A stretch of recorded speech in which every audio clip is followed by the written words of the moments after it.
Ele é um ator com mais de 60 anos de carreira, de uma profissão que figura entre os expoentes do cenário brasileiro artístico. Cenário esse que ele conhece muito bem pelas suas exímias habilidades, como também por passagens pelo setor público, pelo Ministério da Cultura, por secretarias de políticas culturais, além de ter sido presidente da Funarte. Personagens marcantes não faltam na sua carreira. Quem não lembra do inesquecível Dr. Vitor, da série Castelo Rá-Tim-Bum, do mordomo Eugênio, de Vale Tudo, Dionísio, de Flor do Caribe, entre uma lista considerável. No cinema, não foi diferente. Ele fez parte de filmes históricos, como Toda Nudez Será Castigada, O Bandido da Luz Vermelha, O Inventor de Sonhos, e por aí vai. No momento, ele está no espetáculo online As Três Irmãs e a Semente de Romã. Eu converso hoje com muita satisfação, alegria, prazer com o incrível ator Sérgio Manberti. Sérgio, super obrigada pela sua presença no programa, é uma alegria e uma honra.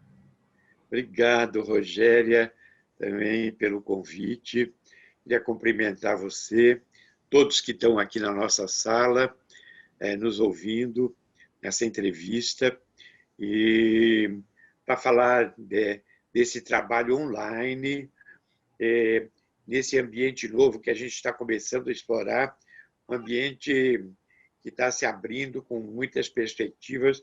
A gente não está falando exatamente de teatro no sentido de que o teatro ele é essencialmente presencial, mas a gente está estabelecendo pontes com o nosso público. E tanto a Semente como o processo também das Três Irmãs, que a gente chama de desmontagem, foi um trabalho muito instigante, e eu acredito que a Semente da Romã seja um documento sobre a vida no teatro, porque o Luiz Alberto Abreu, que era o autor que nós escolhemos para fazer esse backstage, para quem não está sabendo como é que seria o espetáculo, nós iríamos estreá-lo aqui no Sesc Pompeia, que tem duas plateias. Para uma plateia, nós estaríamos fazendo o clássico de Tchekhov, As Três Irmãs. Os dois têm a direção de Marina Tenório e Rui Cortez, da Companhia da Memória. E, do outro lado, havia um isolamento, e, do outro lado, apareceriam os atores esperando para entrar em cena e falando sobre a vida no teatro. Então, nós partimos desse roteiro inicial do Luiz Alberto Abreu, demos a nossa contribuição pessoal a partir da nossa experiência. Ele retrabalhou depois o texto a partir das sugestões que nós fizemos, e aí o trabalho que nós gravamos é uma parte do trabalho, eu diria, é um trecho da obra, mas que eu acho que o Rui Cortez fez uma síntese bem expressiva e bem significativa do conjunto da obra.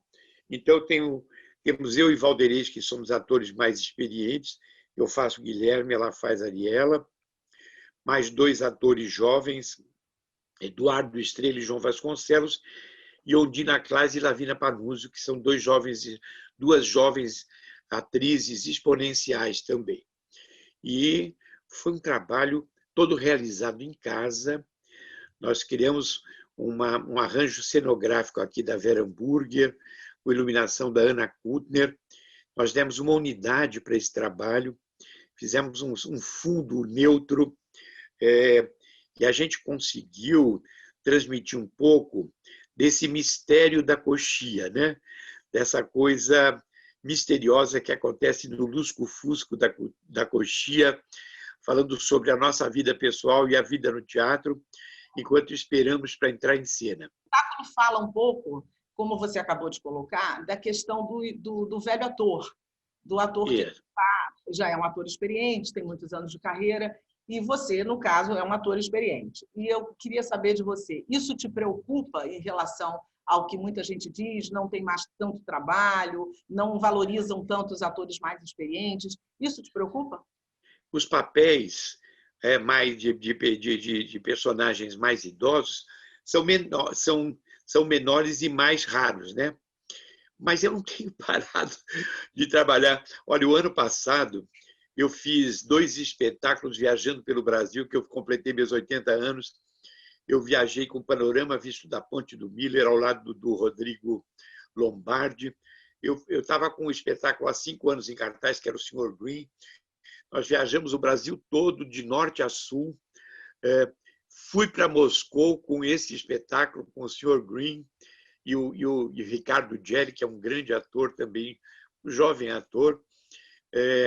Fiz uma exposição de colagens, que eu faço um trabalho de artes plásticas.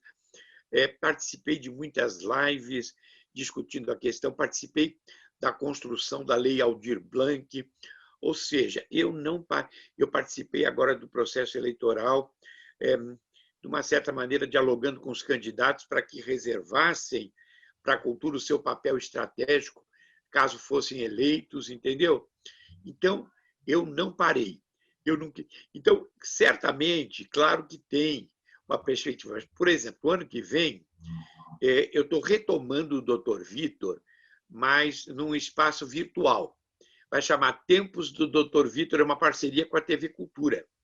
Então, eu já estou com trabalho para o começo do ano. Tem uma possibilidade de a gente fazer no palco o Ovo de Ouro, uma pequena temporada de 2 fins de semana aqui no SESC. Tem a possibilidade de eu fazer no SESC o monólogo do Plínio Marcos, Um Homem do Caminho. Então, eu vou participar também de uma série produzida pela Gulani sobre a vida do Silvio Santos, que chama O Homem do Baú, filmagens no primeiro semestre. Ou seja, eu não posso me queixar, mas certamente é uma questão, preocupante, sim. Começou sua carreira artística como estudante da Escola de Arte Dramática, que é uma referência para o teatro brasileiro, e formou uma nata incrível de atores brasileiros, como você, por exemplo. O que você ainda traz deste ator iniciante para o Sérgio, ator experiente que é hoje? São as sementes desse processo. Eu fiz uma carreira brilhante, porque logo de cara trabalhei com Castilda, trabalhei com Ruth Escobar logo nos primeiros trabalhos, e depois a Bujan me convidou para fundar o Grupo Decisão, onde eu fiquei 3 anos, fiz Eletra com Glaucio Rocha, e fiz o Inoportuno do Pinter, que me deu o prêmio Saci, de melhor ator coadjuvante. Eu ganhei com Paulo Autran como melhor ator, entendeu? Então, logo no 3º ano de carreira, eu me consagrei ali com um dos prêmios mais importantes do teatro brasileiro. Então, isso te dá um estímulo, né? Se você está gostando do nosso papo, se inscreve no nosso canal e ativa o sininho para você receber as nossas notificações. Por aqui sempre passa um papo bastante bacana, como esse que você está assistindo agora com o nosso querido Sérgio Mandelli. Sérgio, quais são as suas referências como ator? São várias, né? Certamente, toda essa gama de atores com quem eu convivi durante esses anos todos, né? Zé Celso, Abu Janra como diretor, Gianni Rato, que talvez tenha sido o diretor com quem eu mais contracenei, eu fiz muitos trabalhos com Gianni Rato, Alberto da Versa na Escola de Arte Dramática, que me deu os primeiros, junto com Alfredo Mesquita, me deu essa base teatral, né? O ator que você imaginou ser, você se tornou? E olha, eu acho que eu até me superei. Eu nunca imaginei que eu conseguisse alçar determinados voos, mas aos poucos eu fui vendo que o trabalho é um trabalho de construção, é um trabalho de sementinha. Você vai somando, né? E você vai fazendo encontros com atores, com diretores. Eu gostaria de trabalhar agora com os atores jovens, com Matheus Solano, com Diogo e o Nani, o Diogo e o Luiz Fernando que foram pessoas com quem eu morei no Rio de Janeiro, e foi sempre também. Não tivemos a oportunidade de estar em cena, mas eu tenho uma grande admiração, certamente com Regina Casé, que sou fã incondicional dela, uma grande comediante, mas uma atriz com uma humanidade fantástica, entendeu? O que é para você um teatro potente? O teatro potente é esse teatro que está presente e que atravessa os tempos, né? O teatro, ele atravessou 2000 anos aí. É o fato de ele ser presencial e o ator ser o celebrante, né, do ato teatral. Que tem o texto, tem o diretor, tem tudo. Mas é por isso que a gente diz que o teatro é a arte do ator. É o teatro potente, é o teatro que se faz naquele dia a dia. E quem é o nosso eterno coadjuvante é a plateia. Entendeu? O teatro só existe quando a plateia está ali do outro lado. Entendeu?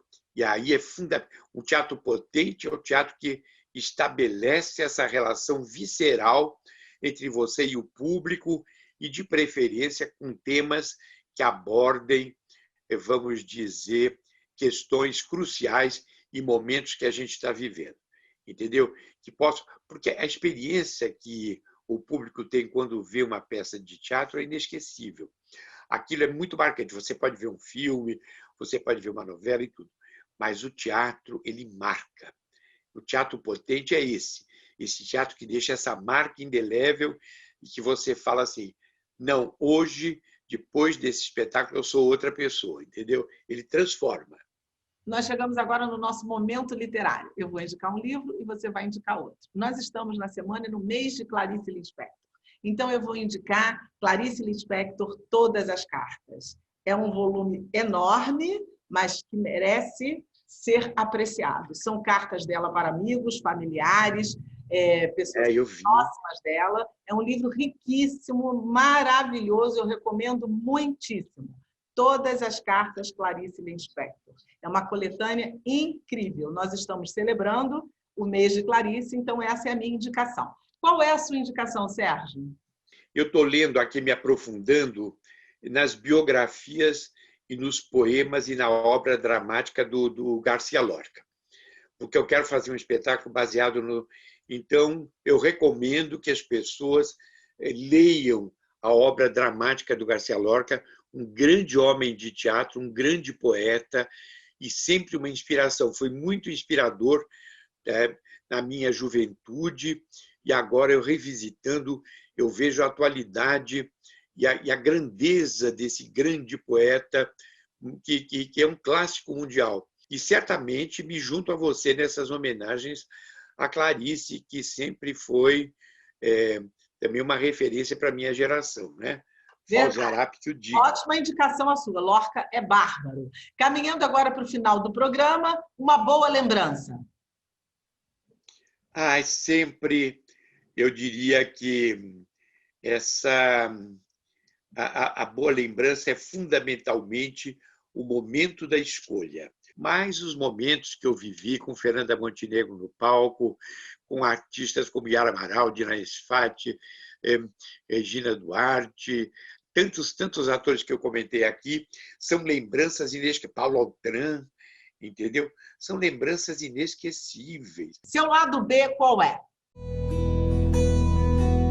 Meu lado B talvez fosse uma certa dificuldade que eu tenho, muitas vezes, não é de tomar decisões, mas eu fico, às vezes, eu demoro para... Às vezes eu teria que ter, vamos dizer, uma resposta mais rápida. Meus filhos sempre falam isso. Pai, como que você disse sim? Você está muito sobrecarregado. Então, eu aceito muito mais incumbências, às vezes, do que eu posso aquilo que eu estou preparado para fazer. Mas, no final, dou conta, né? No final, dou conta. Finalizando o nosso programa, o seu aplauso vai para quê ou vai para quem? Olha, o meu aplauso vai para todos aqueles que querem fazer desse Brasil o país sonhado. Eu acho que, nesse momento, as pessoas fizeram um esforço enorme de fazer um voto mais consciente para que a gente não passe pelos momentos que a gente está passando hoje. E a sua indignação vai para quê ou vai para quem? Olha, vai com a condução que nós tivemos da pandemia, entendeu? Por parte do governo federal. Realmente foi uma coisa que me deixou muito chocado e me deixou muito indignado, porque se tratou com muita leviandade e se trata da vida das pessoas. Então, minha profunda indignação contra a extinção do Ministério da Cultura, que certamente foi uma perda inestimável, porque cultura é identidade. É como se esse governo tivesse voltado as costas para essa diversidade cultural e essa identidade múltipla que é representada pela diversidade cultural brasileira. O Brasil de todos. É isso. Sérgio, muito obrigada pelo nosso papo, por conceder o seu tempo à nossa entrevista. Eu desejo a você ainda muito mais sucesso, se é possível, né? Caber mais sucesso ainda diante de tantos feitos que você tem pela frente, mas que você seja muito bem sucedido em todos eles. Muito obrigado pelo tempo que você esteve conosco. Obrigada pelo ator incrível, maravilhoso que você é, que enche o Brasil de orgulho. Muito obrigada mesmo. Obrigado, Rogéria, nesse nosso reencontro. Como você disse, já tínhamos nos encontrado na época do Ministério e certamente na esperança de dias melhores e de certamente a gente superar esse momento tão difícil da pandemia e as dificuldades políticas no país sem Ministério da Cultura, mas eu acredito que a gente vai superar, já superamos a ditadura e temos força e energia para isso, né? Então, viva a cultura, viva o teatro. Isso. Um beijo para você e viva Sérgio Manberti. Muito obrigada. Obrigado, meu amor. Um grande beijo para você. E viva vocês, jornalistas, que nos dão esse espaço para a gente poder conversar com as pessoas. Uma honra. A você que esteve conosco até aqui, super obrigada pela sua audiência. Fica com a gente, tem sempre um bom papo passando por aqui. E eu aproveito para agradecer a Fundação Sesgran Rio, que nos apoia para manter o programa no ar. E aproveito para te convidar, se você ainda não é inscrito no canal, se inscreve lá e ativa o sininho. Até o próximo programa.